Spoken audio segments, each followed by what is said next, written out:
saudaraku semua yang berada di rumah, mudah-mudahan dengan pembelajaran seperti sekarang ini dengan situasi dan kondisi pandemi tidak kalah pentingnya ya.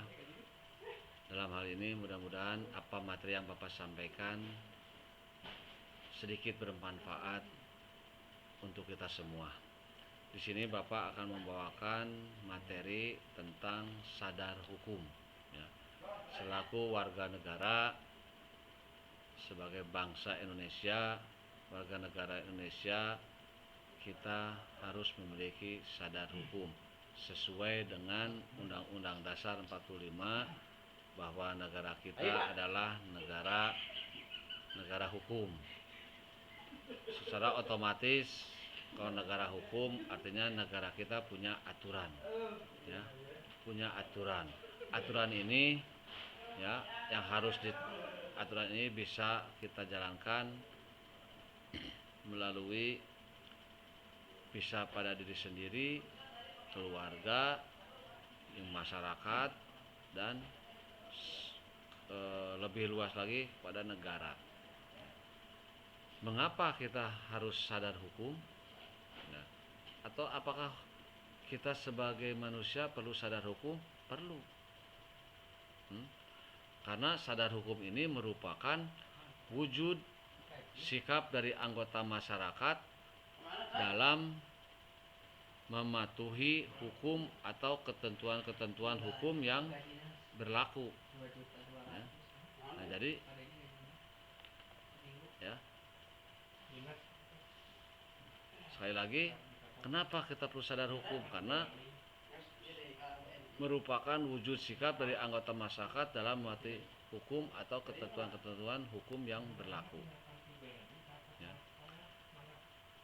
Di dalam sadar hukum itu ada sadar hukum lingkungan keluarga, ada sadar hukum di lingkungan sekolah, ada sadar hukum di lingkungan masyarakat, ada sadar hukum di lingkungan negara. Mari kita kupas satu per satu.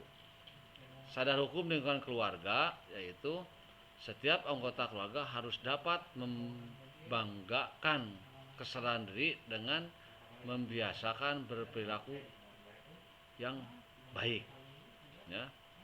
Misalkan selalu menjaga nama baik keluarga, lalu mentaati aturan keluarga yang berlaku, lalu menggunakan fasilitas keluarga secara baik, mendengarkan nasihat dari orang tua, menghormati semua anggota keluarga. Nah, ini semua poin-poin sadar hukum yang harus di dalam lingkungan keluarga harus kita jalankan ya. Yang kedua, sadar hukum di lingkungan sekolah ya. Nah, sadar hukum di lingkungan sekolah dapat dikembangkan oleh setiap siswa sekolah dengan membiasakan diri melakukan perilaku yang baik. Contohnya misalkan sebagai berikut, selalu menaati peraturan yang berlaku di sekolah. Artinya tata tertib, hukum atau aturan yang ada di sekolah harus kita laksanakan. Yang kedua, disiplin belajar. Harus kita bisa membagi waktu, mana waktu main, mana waktu belajar. Lalu ikut upacara bendera seminggu sekali. Artinya di sekolah ada program upacara yang setiap dilaksanakan seminggu sekali oleh semua siswa. Hukumnya wajib, harus kita jalankan. Lalu tidak membuat resah di masyarakat. Nah, ini yang kadang-kadang kebanyakan kita kadang-kadang sebagai pelajar tidak sadar, akhirnya kita sering membuat resah masyarakat dengan cara bagaimana? Tawuran ya, pulang sekolah kumpul-kumpul di sebuah daerah dan sebagai satu tempat yang akan merusak lingkungan sekolah. Yang ketiga, sadar hukum di lingkungan masyarakat ya. Nah, sadar hukum di lingkungan masyarakat pun kita sebagai pelajar, sebagai pelajar atau sebagai siswa harus mampu mencerminkan sikap sadar hukum. Artinya kita sebagai pelajar memiliki sikap yang baik, memberikan contoh yang terbaik. Jangan sebagai pelajar memberikan contoh yang tidak baik. Sebagai pelajar tapi mabuk-mabukan orang lain sampai mengganggu resah masyarakat dan sebagainya. Nah, itu ya. Jadi di lingkungan masyarakat kita sebagai pelajar harus memberikan contoh yang baik. Yang pertama harus menjaga nama baik di lingkungan masyarakat. Untuk siapa ya? Untuk keluarga kita, untuk sekolah kita. Lalu menghargai sesama warga masyarakat. Artinya apa? Kita sama warga, sama pelajar, sama tetangga harus saling menghormati. Taat dan patuh terhadap aturan-aturan masyarakat. Di lingkungan masyarakat ada aturan, ya kita harus mengikuti. Ya. Ada tamu bertamu ke kita, ada di situ 1 ke 24 wajib lapor, kita kadang-kadang tidak lapor. Lalu tidak bertindak di luar norma, artinya di lingkungan masyarakat ada norma-norma agama, norma dan sebagainya, ya harus kita ikuti. Ya. Tidak boleh bawa cewek ke dalam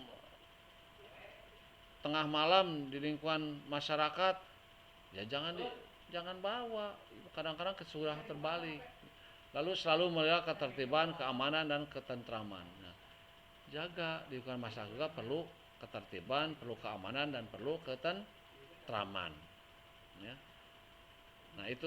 Yang terakhir sadar hukum di lingkungan negara. Ya. Apa saja? 1. Menjaga nama baik bangsa dan negara. Artinya kita sebagai pemuda harus mampu berprestasi. Yang kedua, taat dan patuh dalam menjalankan aturan-aturan yang dikeluarkan oleh negara. Artinya apa? Kita mampu mengikuti, menjalankan aturan yang ditentukan oleh negara. Yang ketiga, membayar pajak. Nah ini kadang-kadang yang terlupakan. Ya, kita sebagai warga negara fasilitasnya mau digunakan, tapi membayar pajaknya tidak mau. Ini berarti tidak sadar hukum. Yang terakhir, saling menghormati antar warga negara. Nah ini harus ya sesuai dengan Pancasila, sila ketiga, persatuan dan kesatuan. Nah kita harus mampu juga saling menghormati antar sama warga satu dengan warga yang lain. Nah itu. Ada usaha pemerintah untuk meningkatkan kesadaran hukum. Ada, yaitu dengan cara mengembangkan dan keputusan di seluruh lapisan masyarakat. Artinya apa? Usaha yang dilakukan masyarakat ini agar terciptanya kesadaran dan kepatuhan hukum dalam kerangka supremasi hukum dan tegaknya negara hukum. Yang kedua, menata sistem hukum nasional yang menyeluruh dan terpadu dengan mengakui dan menghormati hukum agama dan adat. Di samping itu memperbarui perundang-undangan yang dibuat oleh kolonial dahulu ya, dan tidak berbuat atau tidak menjadikan hukum itu diskriminatif ya, termasuk ketidakadilan gender dan ketidaksesuaian dengan tuntutan reformasi melalui program legalisasi. Nah itu saja mungkin dengan waktu yang sedikit ini yang Bapak sampaikan. Mudah-mudahan materi yang sedikit ini bisa bermanfaat untuk kalian semua.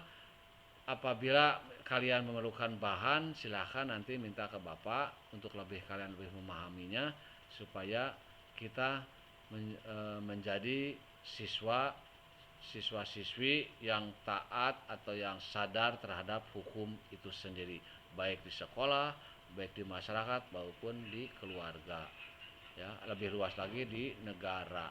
Itu saja mungkin yang Bapak sampaikan. Terima kasih. Wassalamualaikum warahmatullahi wabarakatuh.